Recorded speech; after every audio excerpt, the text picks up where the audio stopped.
Hello good morning students. आज class 12 biology विषय में आपका जो टॉपिक चल रहे हैं उसी क्रम में आज जो हमारा टॉपिक है वो नया टॉपिक है।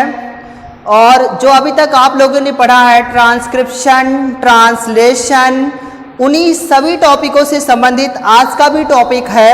तो देखिए आज क्या है। आज का जो हमारा टॉपिक है वो है सुकेंद्रकी कोशिकाओं में जीन प्रकटन का नियमन।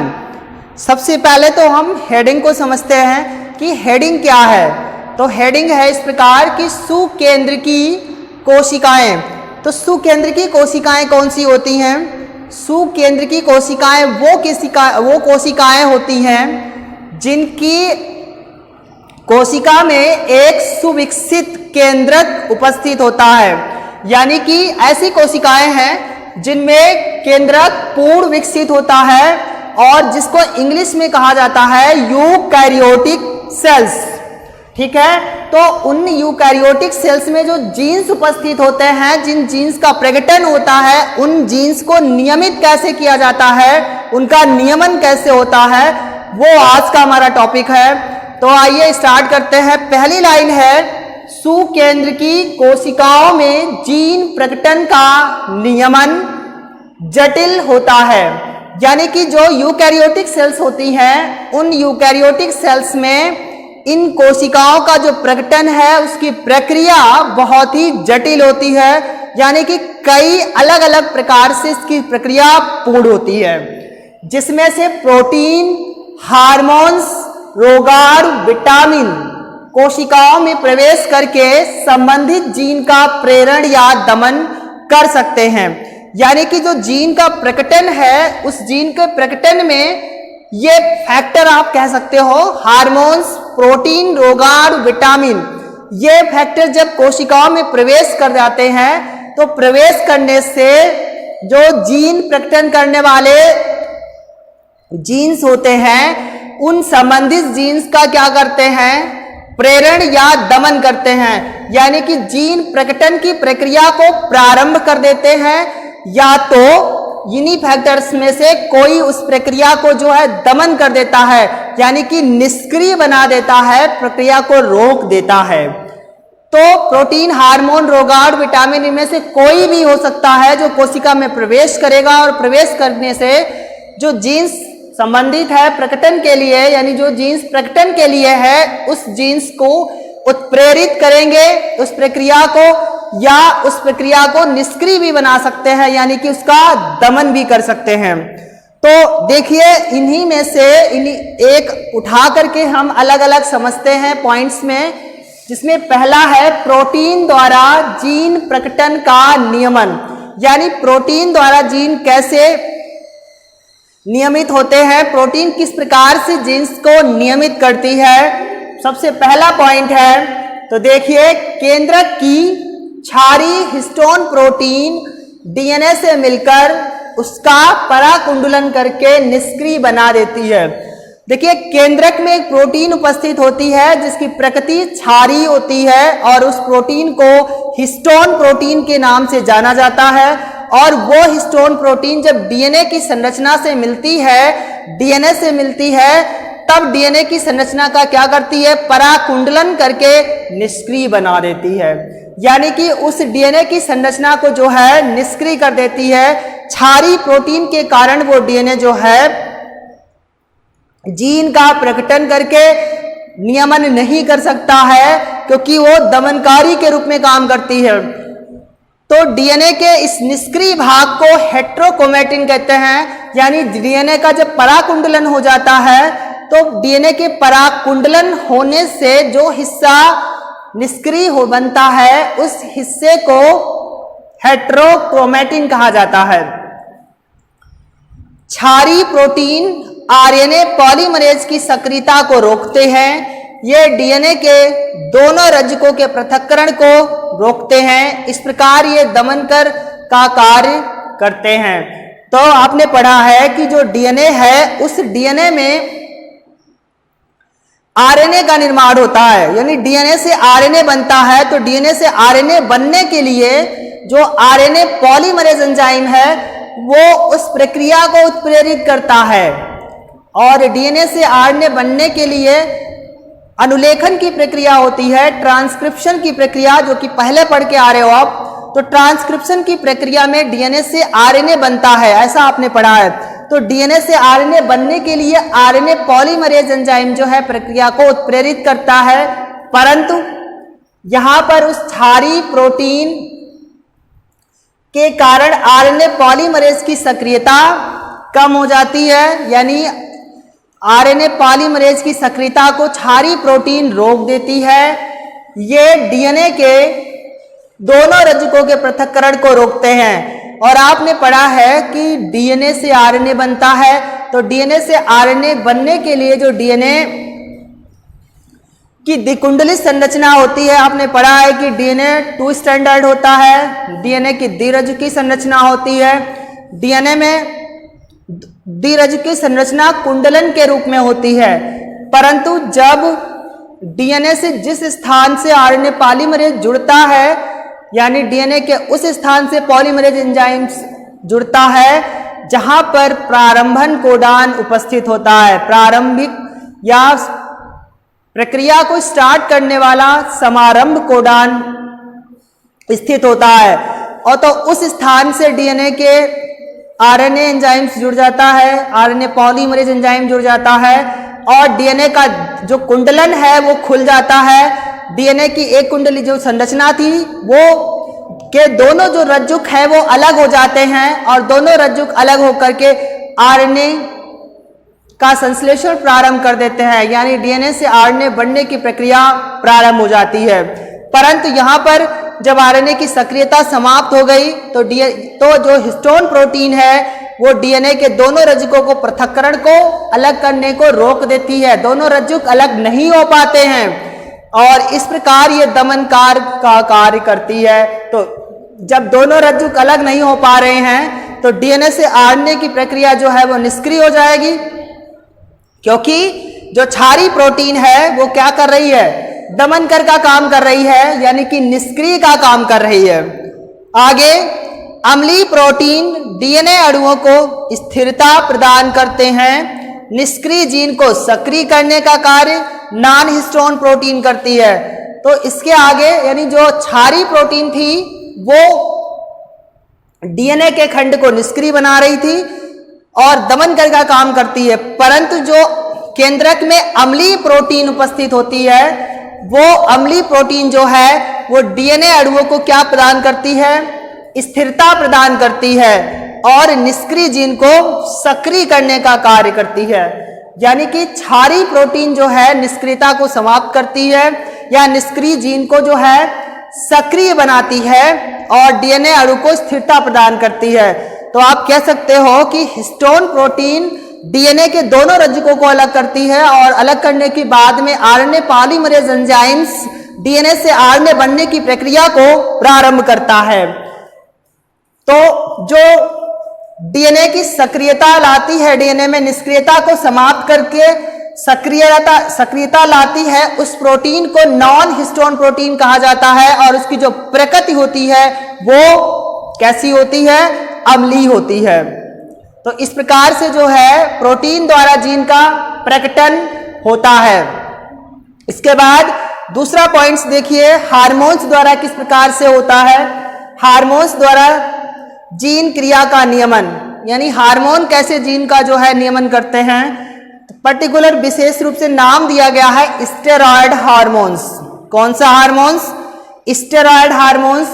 ये स्टेरॉयड हार्मोन्स जो है वो डीएनए को अकुंडलित करके संबंधित जीन को सक्रिय करते हैं। इसके फलस्वरूप मैसेंजर आरएनए का संश्लेषण प्रारंभ हो जाता है, यानी स्टेरॉयड हार्मोन डीएनए की जो द्विकुंडलित संरचना है उस द्विकुंडलित संरचना को तोड़ देते हैं, यानी डीएनए के दोनों रज्जुकों को अलग कर देते हैं, अकुंडलन कर देते हैं। अकुंडलन करने से दोनों रज्जुक के अलग होने से आरएनए पॉलीमरेज एंजाइम डीएनए से जुड़ जाता है और डीएनए से जुड़ने के बाद में मैसेंजर आरएनए का संश्लेषण प्रारंभ करता है। तो वही लिखा है कि आकुंडलित करके संबंधित जीन को सक्रिय करते हैं, क्योंकि वही जीन जिनका प्रकटन होगा, प्रकटन होकर नियमन होगा, उन्हीं जीन को सक्रिय करना होता है। तो सक्रिय करने का काम हमारा स्टेरॉयड हार्मोन्स करता है, जिसके कारण डीएनए की द्विरज्जु की संरचना अलग हो जाती है और डीएनए में जो जीन्स का प्रकटन होना है वो जीन्स सक्रिय हो जाता है और सक्रिय होकर के मैसेंजर आरएनए का संश्लेषण यानी कि संदेशवाहक आरएनए का संश्लेषण प्रारंभ हो जाता है। तो इस प्रकार से हार्मोन द्वारा जीन क्रिया का नियमन होता है। इसके बाद आगे देखिए, अगला पॉइंट से थर्ड में देखिए कि थर्ड में किस प्रकार से जो है जीन का नियमन हो रहा है, जिसमें असतत या विपाटित जीन्स, कौन से, असतत या विपाटित जीन्स के द्वारा।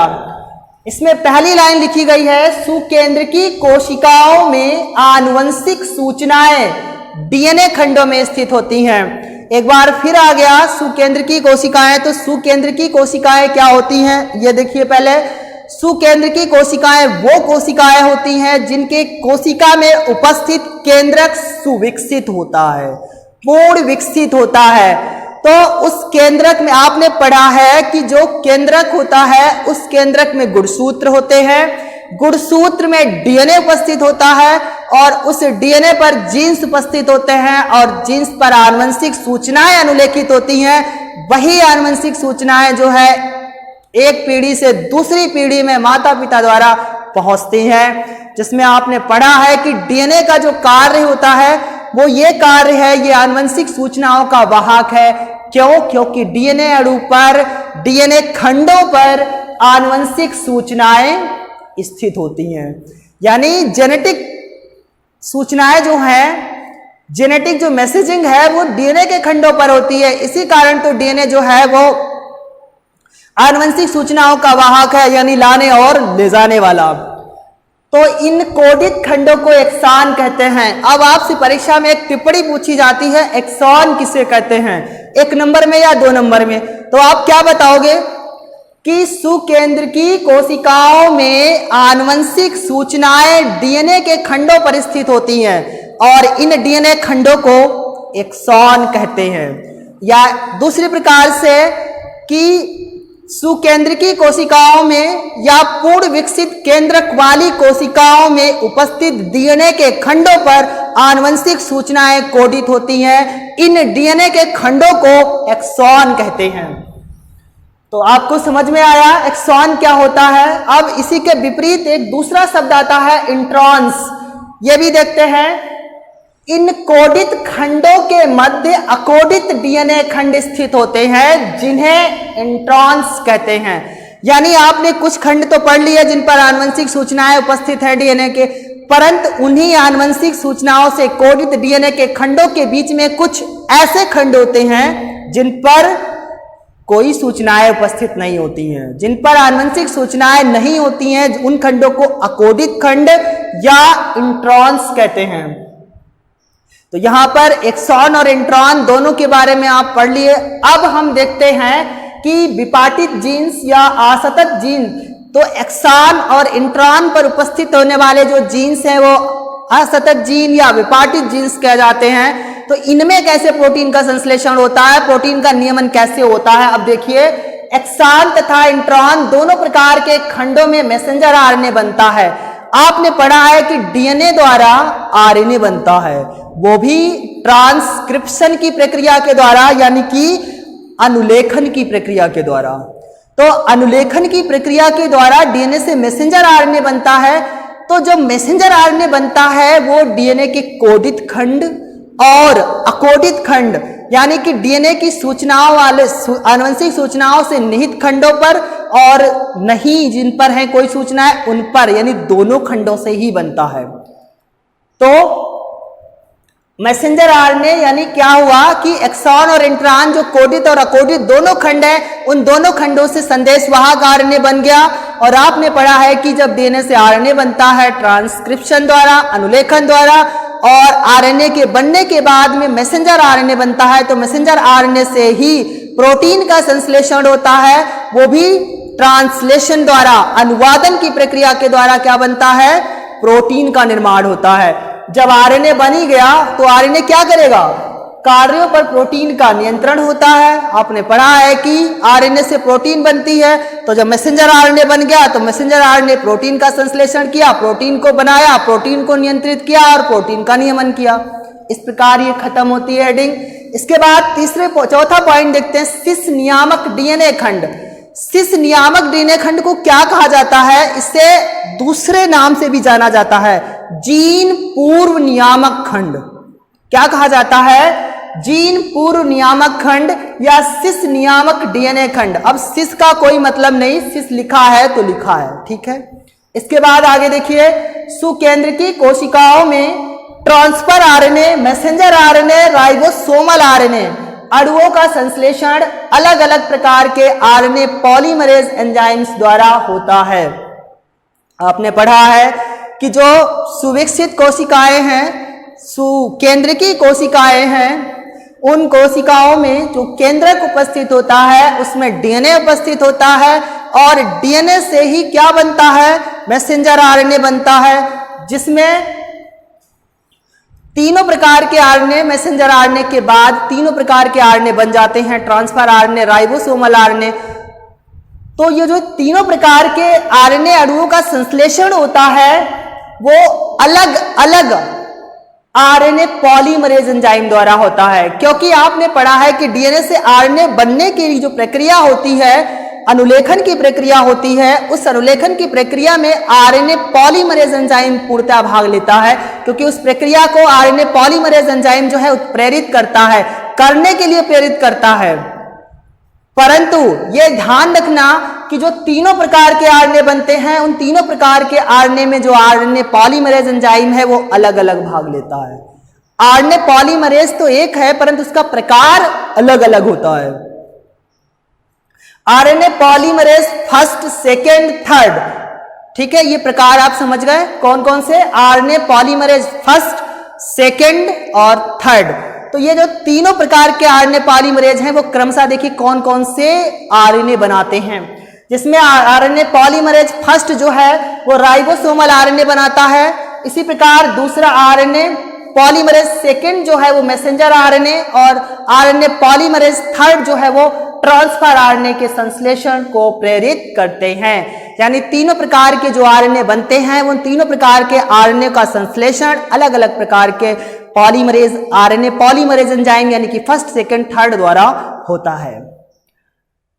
अतः तीनों प्रकार के आरएनए का संश्लेषण अलग अलग डीएनए खंडों पर होता है। अब यह भी ध्यान रखने वाली बात है कि तीनों प्रकार के जो आरएनए बनते हैं, transfer RNA, messenger RNA, ribosomal RNA, इन तीनों प्रकार के आरएनए अणुओं का संश्लेषण डीएनए के अलग अलग खंडों से होता है। इतनी बात तो तय है कि डीएनए से ही मैसेंजर आरएनए बनता है और डीएनए से ही आरएनए का निर्माण होता है, परंतु डीएनए के अलग अलग खंडों से क्योंकि डीएनए के अलग अलग खंड आपने अभी पढ़े ऊपर एक्सॉन एक्स्ट्रॉन के रूप में, यानी कुछ कोडित खंड, आनुवंशिक सूचनाओं से युक्त खंड, अनुलेखित खंड और कुछ आनुवंशिक सूचनाओं से जो कोडित नहीं है, उन दो प्रकार के खंड हैं। तो दोनों प्रकारों के खंडों से कुछ अलग अलग खंडों से डीएनए से messenger RNA, ribosomal RNA, transfer RNA बनते हैं। आगे देखिए, तीनों प्रकार के आरएनए का संश्लेषण अलग अलग डीएनए खंडों पर होता है। इसका नियंत्रण अलग अलग प्रोटीन द्वारा होता है। आपने पढ़ा था लैक ओपेरान की संरचना, जिसमें आपको पढ़ाया था कि लैक ओपेरान की क्रिया में जो 3 प्रकार के एंजाइम्स भाग लेते हैं, जिसमें बीटा गैलेक्टोसिडेज, दूसरा था परमिएज और तीसरा था ट्रांस एसिटिलेज। तो ये तीनों जो एंजाइम्स थे ये कैसे हैं? एंजाइम्स की प्रकृति प्रोटीन होती है। आपने पढ़ा है सभी प्रकार के एंजाइम्स प्रोटीन होते हैं, परंतु सभी प्रोटीन एंजाइम्स नहीं होती हैं, ऐसा आपने पढ़ा है। तो जिस प्रकार से लैक ओपेरान में 3 प्रकार के एंजाइम्स भाग ले रहे थे, यानी 3 प्रकार की प्रोटीन्स भाग ले रही थी, उसी प्रकार से यहाँ भी वही हाल होता है कि तीनों प्रकार के आरएनए का संश्लेषण अलग अलग डीएनए खंडों से होता है, और क्योंकि डीएनए खंड, आरएनए खंड, डीएनए संरचना, आरएनए संरचना प्रोटीन से बनती है, तो उस प्रोटीन से यानी बनने के बाद उसका नियंत्रण जो होता है, यानी तीनों प्रकार के आरएनए का जो नियंत्रण होगा, तीनों प्रकार के आरएनए का जो निर्माण होगा, वो अलग अलग प्रकार की प्रोटीन से होगा। तो इस प्रकार से 4 पॉइंट्स में आपने पढ़ा जीन का नियमन और प्रकटन किस प्रकार होता है। तो आज का वीडियो हम यहीं समाप्त करते हैं। और आप अपनी कॉपी पर इस वीडियो को फेयर कॉपी पर फेयर करना। आज के लिए बस इतना ही। आपको मिलते हैं अगले वीडियो में एक नए टॉपिक के साथ।